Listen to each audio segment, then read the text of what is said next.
मेरे पति के साथ अपराधी जैसा व्यवहार। गिरफ्तारी के बाद क्या बोली सोनम वांगचुक की वाइफ गीतांजलि।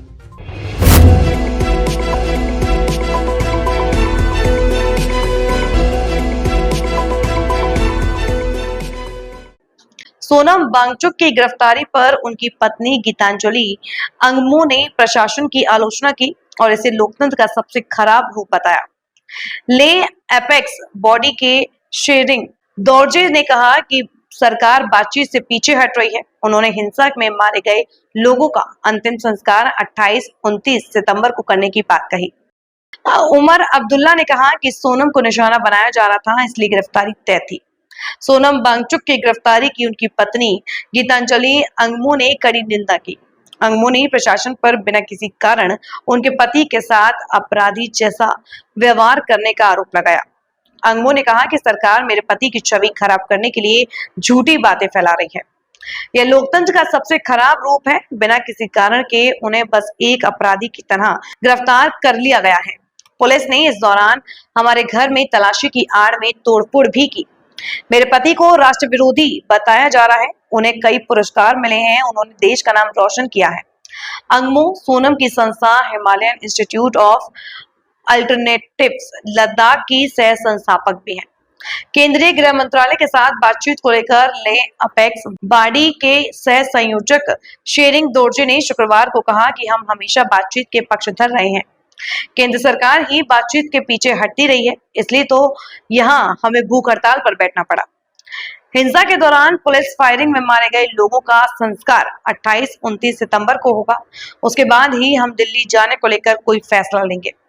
बता दें कि दिल्ली जाने के लिए LAB के पैनल में कारगिल डोमेट्रिक अलायंस के असगर अली करबलाई, कमर अली अखून, सज्जाद करगिली, लेह से थुफ्तान के अलावा लद्दाख के सांसद हाजी अनीफा जान शामिल है। लेह में पत्रकारों से दोर्जे ने कहा कि हमारे आंदोलन में कोई विदेशी हाथ नहीं है, यह दुष्प्रचार किया जा रहा है।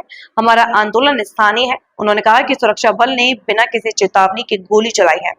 उन्होंने दावा किया कि जितने भी लोग जख्मी हैं, उनमें से 95% गोली या पैलेट लगने से जख्मी हुए हैं। डोडा, नेपाल, बिहार, तिब्बत के लोग जो यहाँ सड़क के आसपास खड़े थे, वे भी जख्मी हैं। उनके आधार पर कहा जा रहा है कि वो आंदोलन में शामिल थे और उन्हें हिंसा फैलाई, जो गलत है।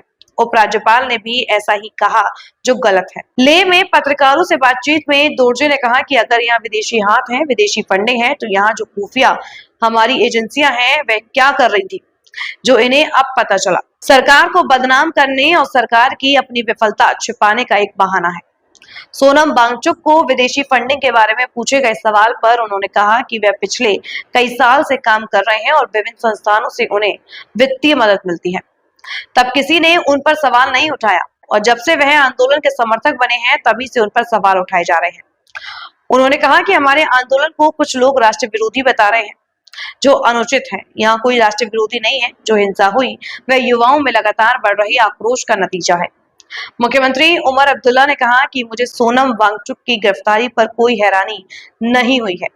केंद्र सरकार और भाजपा जिस तरह से सोनम को निशाना बना रही थी, उसे तय था कि आज नहीं तो कल उन्हें गिरफ्तार किया जाएगा।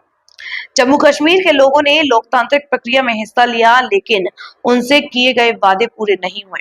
मुझे नहीं पता कि केंद्र सरकार किस दबाव में है। PDP अध्यक्ष महबूबा मुफ्ती ने एक्स हैंडल पर लिखा कि सोनम की गिरफ्तारी बहुत चिंताजनक है। शांति, स्थिरता और सच्चाई के लिए हमेशा लड़ने वाले व्यक्ति को सिर्फ वादे पूरे करने की मांग करने के लिए सजा दी जा रही है।